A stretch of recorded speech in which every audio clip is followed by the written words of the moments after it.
Hi, I'm Carl Azus. Wednesday is officially the first day of fall in the Northern Hemisphere, and that's not the only fall we're discussing on today's show. More on that in about 7 minutes. We start, though, with a big meeting at the United Nations headquarters in New York City. The UN's 193 members are holding their General Assembly this month. It's the 76th time they've done that, and many of the delegates are back in person this time around after a largely virtual summit last year because of COVID concerns. Recovering from the pandemic is a major theme in 2021. The UN says responding to the planet's needs, respecting people's rights, and revitalizing the UN are others. The 2021 summit officially began last week, but Tuesday was the opening of the general debate. This is when representatives from each country have the chance to take the stage and talk about their nation's priorities, plans, and problems.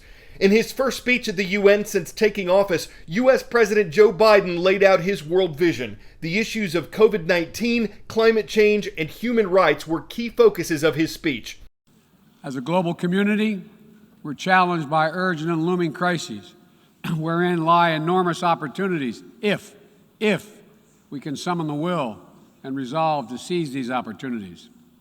The diplomatic challenges he faces include the troubled U.S. withdrawal from Afghanistan and a new agreement for the U.S. to help Australia build nuclear-powered submarines. As a result of that, Australia canceled a large order of conventional subs from France. That angered European officials. And China spoke out against the deal because it doesn't want increased military competition in the Indo-Pacific region. For members of the UN, there's a diplomatic tightrope to walk at the General Assembly. It's the United Nations, meeting place for most of the world's countries, from the most powerful such as the United States, China, and Russia, to the smallest and most vulnerable. The UN has been involved in everything from assisting refugees to negotiating peace among nations. Of all the languages in the world, the UN uses 6 to communicate: El Arabiya, Chongwen, English, Francais, Ruski, and Espanol. In some combination of those 6, the UN deliberates on global issues. For judicial matters, they look to the International Court of Justice. The Economic and Social Council, otherwise known as ECOSOC, deals with, you guessed it, the world's economic, social, and environmental issues. The Trusteeship Council helps countries become self-governed and independent, while the Secretariat, another part of the UN family, tackles day-to-day issues that include keeping the press informed. Where I'm standing is one of the more recognizable places in the UN, the Security Council. It determines threats to international peace and works to solve those problems right here in this chamber, a gift from Norway in 1952. And on top of that, this council selects the Secretary General, who is then formally appointed by the General Assembly, the main representative body of the UN. The GA, as it's called, meets from September to December every year, but the world's problems don't exactly follow the calendar. The UN has to operate year-round, and one of the ways they're staying current is through social media. And you can follow the organization in any of its official languages. 10-second trivia. What contributes the most to U.S. gross domestic product? Government spending, exports, business investment, or consumer spending? Consumer spending accounts for around 70% of America's GDP. Consumer spending, the goods and services people buy, that fluctuates throughout the year. For instance, during back-to-school season in August, sales of books, instruments, and sports equipment usually increase. This year, though, with the ongoing effects of the COVID pandemic, production and consumer spending on new cars have been hurt by the microchip shortage we've reported on. As coronavirus cases ramped up over the summer, people spent less money in restaurants, and restaurants and retail companies are grappling with challenges of their own. This is Astro. It works at Sergio's restaurant in Miami on its feet 12 hours a day. A lot of people thought it was a little crazy to do, but our employees, once they saw it and felt it after 2 hours, they were like, wait a minute, we have something here. Astro assists human staff here and in 5 other locations. The chain's CEO, Carlos Gazitua, hopes to have 12 soon. Astro is not just a novelty, but a necessity, as Gazitua struggles to staff up. The robot was to prevent burnout, having robots be personal assistants to our employees, not taking away jobs, but helping them is the sweet spot for our industry in the future.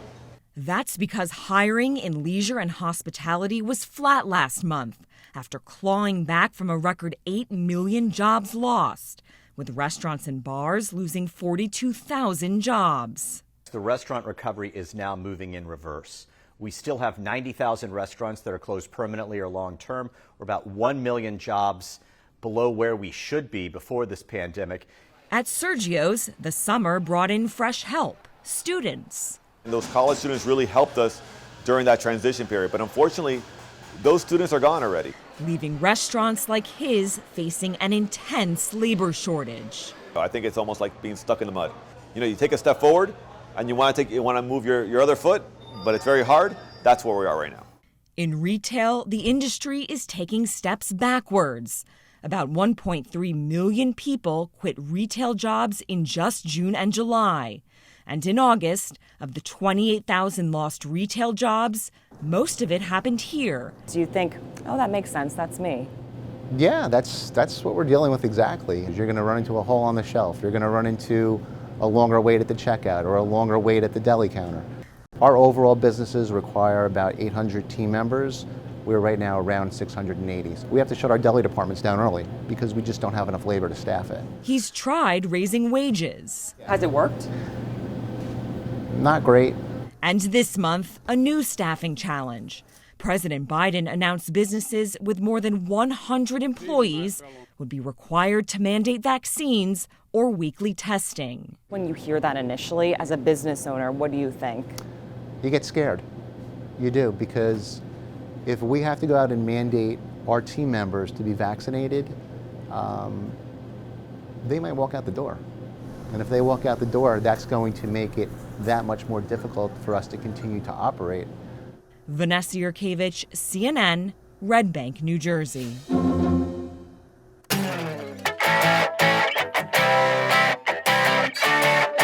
I don't need to be reporting with a dog to have a blooper. I can do that all by myself. After 3 days in orbit at an altitude of about, popcorn, Oreos, let's try it again. Corn dogs. 3 is my favorite vegetable, corn dog. And even if a reporter is kneeling, doesn't mean he or she can't fall. Here's what this is all about. Talk about famous last words. And she's very well behaved. Well behaved until Flash, the trainee guide dog, caused BBC weather person Carol Kirkwood to faceplant. Live on The Breakfast Show. Look, she's gone. She's gone. We got a Kirkwood down. We got a Kirkwood down. Kirkwood temporarily lost her earpiece, but not her dignity, assuring the host she was all right. Yes, she's a very strong girl, Flash. And in a flash, Carol joins the ranks of TV types. Oh, I ain't messing with you. Oh, no. Interacting or trying not to interact with animals. Get frickin' raccoons, man. From spiders. Whoa! Oh my gosh, that was creepy. To a camel. Other livestock owners. No, get it out. I once found myself nearly disarmed by a hippo. She seems to like to be mocked. Okay, just kidding. Cradling a chimp stuck in a pig pen as a cub reporter. Like my friend here. With a pig oinking at my feet. Often it's just animals killing correspondents with affection. Ginger just loves people. They need a wee bit of training. Yeah, really, you think? Carol Kirkwood got compliments on her training. Carol even manages to look graceful when falling down. She literally fell head over heels for Flash. Who left in a flash like a heel, harnessing the moment to lead the reporter off camera.